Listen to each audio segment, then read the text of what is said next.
2018 was kind of a stacked year for anime fans. Darling in the Franxx came out and had an ending that was kinda disappointing. Banana Fish flew under most people's radar because Amazon picked it up and, well, their streaming platform is trash. And Tokyo Ghoul Re lost all respect from a majority of the anime community since it once again made unnecessary changes to an already great story. Damn you, Studio Period. But even though 2018 was packed with a bunch of iconic series, there was one that really pushed the boundaries of anime to the absolute limit. And that series was Devilman Crybaby.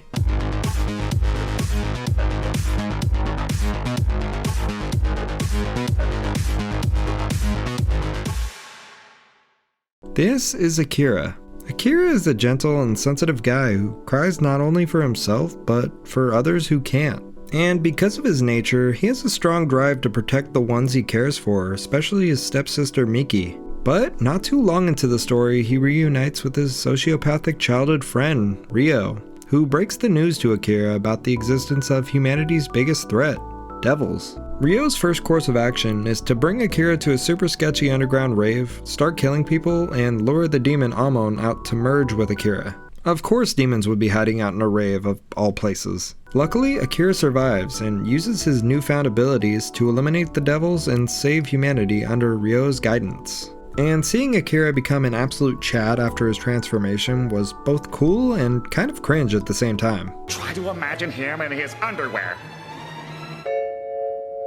Oh no, he's hot! Look, I just think that girls throwing themselves at a guy because he's hot and talking about his bulge is just a tad bit cringy, okay? But despite his change in appearance, he's pretty much the same person, just hornier. Like, the first thing this man does after getting his powers is literally watch Korn at school. Other than that though, I found Akira to be kind of plain and nothing too special outside the normal main character tropes. He just felt like a normal shonen protagonist, just a little edgier, and I didn't really feel much relatability towards him like I did with some other characters, like Miki. Not that one, this one. What can I say, this scene kind of just, resonated with me. No, but I really felt a connection to her drive as a character and the feeling of being overshadowed by someone, which caused her to be resentful to the other Miki even though she did nothing wrong. I feel that even though she was really not a major character, the ability to relate to her and her situation made her stick out more than any of the other side characters. And in my opinion, Akira's character would have highly benefited from this. Because we see all the hardship he goes through along the way, but all of it's so far out there that sure, I felt bad for the guy, but I never really made that connection like I did with Miki. Now, the main reason I stuck around was primarily to see what Ryo was up to and how the world would end up because of his actions. Ryo and Akira have been friends since they were kids, and Akira being an absolute sweetheart gave Ryo something he had never had before: friendship. But eventually they went their separate ways, with Akira going on to be a normal high school student and Ryo becoming a crazy rich scientist. And throughout the story, we see Ryo time and time again take his friendship with Akira for granted and eventually ruin it completely. Although I don't think I can blame Ryo too much for what he did, since he's kind of unaware of how others feel and only thinks of himself most of the time. His decisions are purely made off of facts and statistics, while Akira is driven purely off emotion and passion. And even though he starts out acting like all he does is for the good of humanity, we eventually find out that that was all a lie to justify his actions, therefore showing his true colors. And that ends up being the downfall for everyone, including himself. Also, I thought that the fact that Ryo believes humans were scared and weak, while Akira believes they are strong and courageous, was kind of a cool concept, because Ryo was still human and Akira is technically a devil. And eventually, when the world pretty much goes to shit, Ryo kind of proves himself right to Akira. Now, another thing I find really fascinating about this series is just how much it pushes everything to the limit. And let this be a warning to everyone who hasn't watched this, because there's a ton, and I mean a ton, of sex, gore, and body horror in this series. So if you're not good with that, then I highly recommend you watch it and suffer like the rest of us.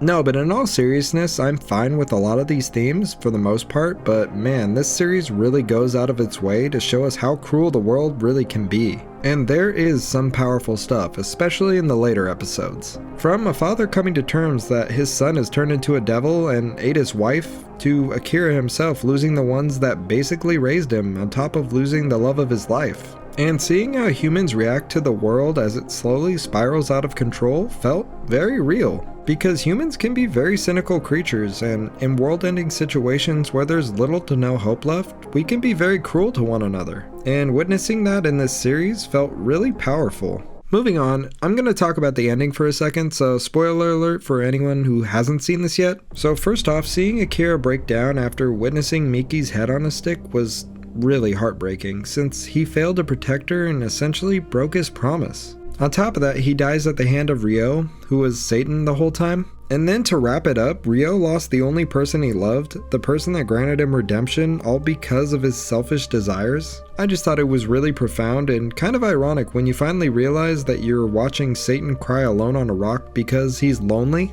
And just seconds later, God destroys everything. And I just want to say, God really sucked in this universe because basically while hell was invading Earth, he barely did anything to help. Like, come on man, if there's one thing God can help humans with, it's killing devils. Anyways, moving on to the animation, I thought it was both good and bad. There was a lot of instances where I thought it looked great, especially during fight scenes, but during the slower moments you can really see where it's lacking. And I know the studio that adapted this is known for their very basic art style, but sometimes here it's not always the best looking. So I don't know if it's intentional or not, but I noticed it, so I thought I'd point it out. And one of the things I disliked about this series was that it moved way too fast at times. And in some instances, I felt that some key moments didn't really hit as hard as they should have because there was very little build up to it because of the pace. Also, it felt like there was way too many sex scenes in here, to the point where it felt like they were in there as filler or shock value, since there isn't much sexual content in the medium to begin with, at least not to this extent. Like, I have no problems looking at this stuff, believe me, but to a certain point, it starts to detract from the story. But those are just my personal gripes with the series. Oh, and the music for this series is amazing, so go check it out. So amazing that I can't use it in this video because it's copyrighted.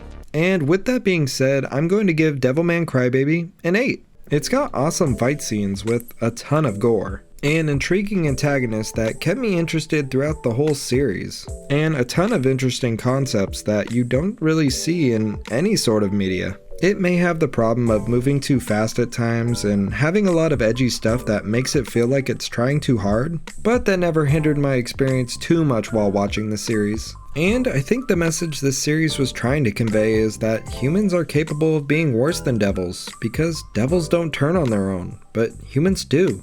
But anyways guys, I want to hear your opinion. Did you like Devilman, or did you think it was a bit too much? Let me know down in the comments. And if you enjoyed the video, don't forget to drop a like and consider subscribing, it really helps out the channel. And finally, don't forget to follow me on Twitter as well, since I post most of my updates on the channel there.